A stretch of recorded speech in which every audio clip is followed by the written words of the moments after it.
India आप तक समाचार, कड़वा लेकिन सच। हा दोन्ही राष्ट्रवादी काँग्रेस पक्ष एकत्र येणार हा चर्चेचा विषय माझा राहू शकत नाही।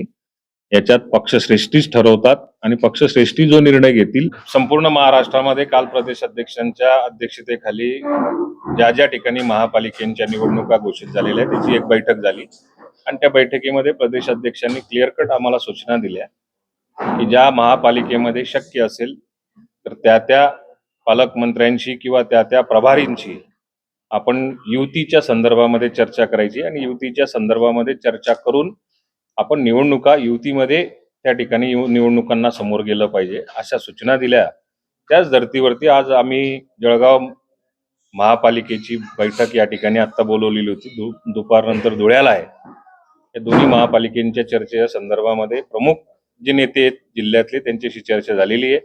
महायुतीमधले गुलाबराव पाटील साहेब असतील किंवा गिरीश महाजन साहेब असतील त्यांच्याशी सुद्धा काही अंशी आमची चर्चा झालेली आहे। त्यात उद्याचा निकाल लागल्यानंतर परवा याच्यावरती एकत्र बसायचं आणि आपल्याला युती करता येणं शक्य असेल तर त्या प्रमाणामध्ये तसा प्रयत्न करायचा। पण भाजपातर्फे असं म्हटलं जातं की स्थानिक आमदार जे आहेत सुनील दामोदर यांनी असं म्हटलेलं आहे की या अगोदर राष्ट्रवादीच्या पक्षाचा कुठलाही नगरसेवक या ठिकाणी निवडून आलेला नाहीये, त्यामुळं तो विचार आम्ही सध्या चर्चेमध्ये पाहू किती जागा द्यायच्या किती नाही। आता त्यांनी काय म्हटलेलं आहे याच्यापेक्षा 10 वर्षामध्ये कुठल्या निवडणुका आता झालेल्या नाहीयेत आणि या 10 वर्षामध्ये बरीच परिस्थिती आता त्यावेळी राष्ट्रवादी काँग्रेस पक्ष 10 वर्षापूर्वी वेगळा होता, शिवसेना वेगळी होती, भाजप शिवसेना वेगळी होती। त्यामुळे आता त्या मागच्या गणितांना आता कुठेतरी अवलंबून राहून त्याच्यावरती चर्चा करायची असं काही होणार नाही। ज्या ठिकाणी इलेक्टिव्ह मेरिट असेल त्या ठिकाणचा आग्रह त्या प्रभागातला किंवा त्या नगरसेवकाच्या उमेदवाराचा आग्रह आमच्या पक्षाकडनं त्या ठिकाणी केला जाईल।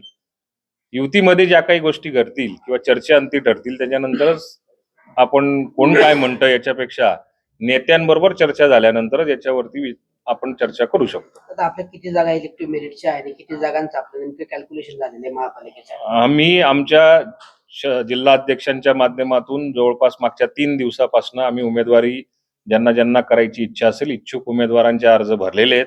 आता आमच्याकडे जवळपास 79 अर्ज आलेले आहेत।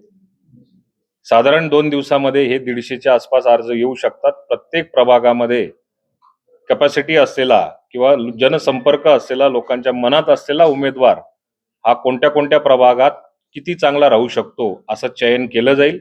आता प्राथमिक अंदाज जो आम्ही घेतलेला आहे त्याच्यात जवळपास 35 ते 40 उमेदवार आमचे इलेक्टिव्ह मेरिटमध्ये आहेत आणि त्याच्याबरोबरच काही माजी नगरसेवक काही माजी आत्ताचे नगरसेवक हेही आमच्या जिल्हाध्यक्षांच्या संपर्कात असल्यामुळे त्यांच्या बाबतीमध्ये पुढच्या 3 दिवसामध्ये आमची जी काही कमिटी नेमलेली आहे त्या कमिटी समोर विचार विनिमय करून योग्य निर्णय घेतला जाईल आणि ते उमेदवार जर का चांगले ठरत असतील आणि महायुतीमध्येही त्याची सक्रिय चर्चा जर का होत असेल तर आम्ही पुढच्या उमेदवारांच्या बाबतीमध्ये क्लिअर कट भूमिका आमची मांडू।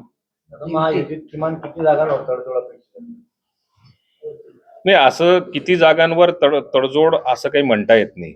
याच्यात इलेक्शन आहे, इलेक्शनमध्ये इलेक्टिव्ह मेरिटच कॅल्क्युलेट केले जातात। आमच्याकडे 35 ते 40 उमेदवार असे आहेत की ते निवडून येऊ शकतात।